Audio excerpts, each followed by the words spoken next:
आता आपण पाहणार आहोत एक अशी मजेदार गोष्ट जी पाहून तुम्हाला हसू येईल आणि थोडा विचारही करायला लावेल.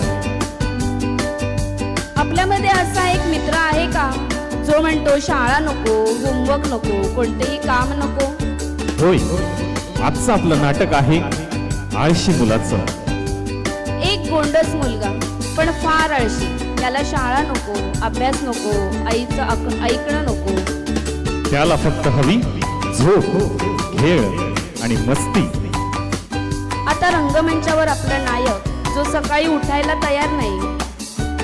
हेच पाहण्यासाठी सज्ज व्हा हास्याने भरलेलं गमतीदार आणि शिकवण देणारं नाटक. चला तर मग हसत खेळत या नाटकाचं स्वागत करूया आणि टाळ्यांच्या गजरात कलाकारांना प्रोत्साहन देऊया. सादर होतंय नाटक आळसी ओम.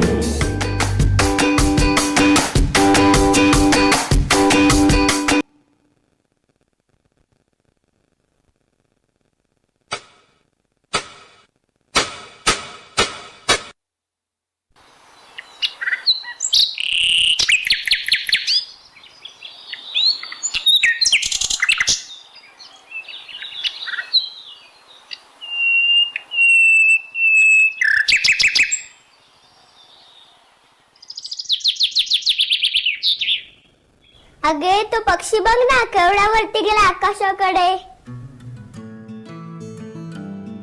त्याला किती मजा येत असेल ना खाली बघायला. सगळं कसं छोट दिसत असेल ना, छोटे छोटे असं वाटतं. पक्षी बनून उडून जायला हवं, म्हणजे काय करायला नको, काम नको, शाळा नको, अभ्यास नको, नुसतं आपलं पंख पसरून मजेत उडत राहायचं. मला पण कधी कधी असंच वाटतं. आमची मनीमाऊ मस्त दुपारी पाय पसरून पडून राहते. तिच्यासारखं आपण पण पडून राहावं, किती मजा येईल ना. हो ना, आपल्या स्कूल मधील ड्रामा क्लासेसच्या विद्यार्थ्यांचा सुद्धा असाच प्राण्यांचा ऍक्ट आहे. मग आता बघूया का त्यांची गंमत. हो ना, आत्मा मालिक ड्रामा अकॅडमीचे विद्यार्थी सादर करीत आहेत एक गमतीशीर नाटिका. चला तर मग पाहूया.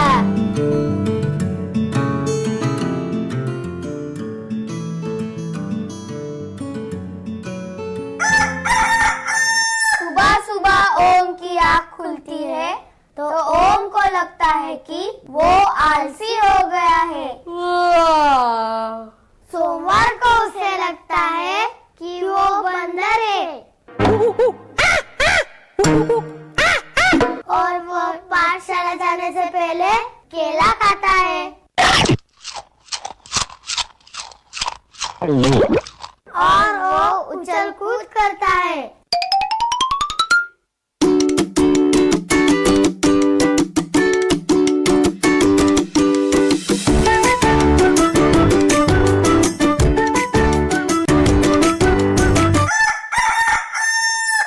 मंगलवार को मनी को लगता है कि वो मगरमच्छ है.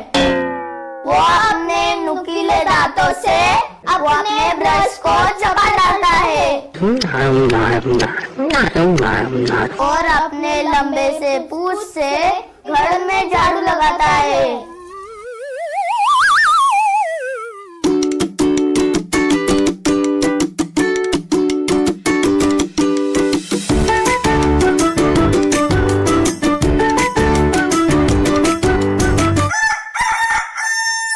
बुधवार को ओम को लगता है कि वो एक दरियाई घोड़ा है.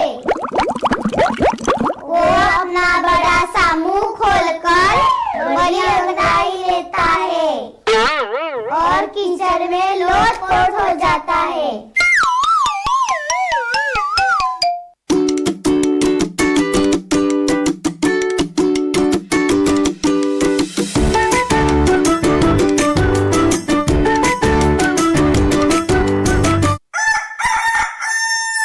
गुरुवार को मनी घोड़ा बन जाता है.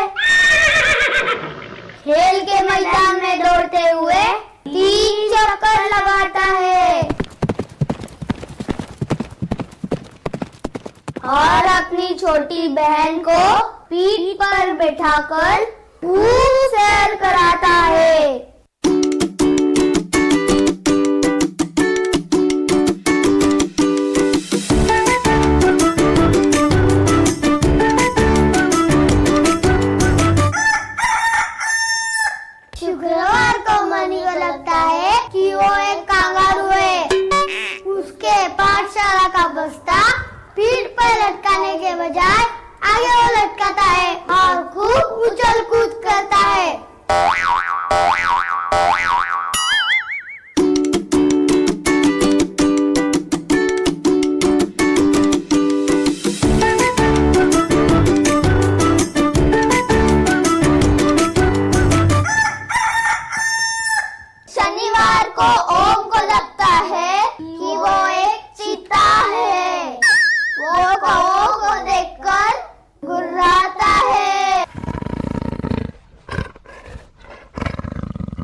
एकदा जोरदार टाळ्या या सर्व छोट्या कलाकारांसाठी व त्यांचे मार्गदर्शक शिक्षक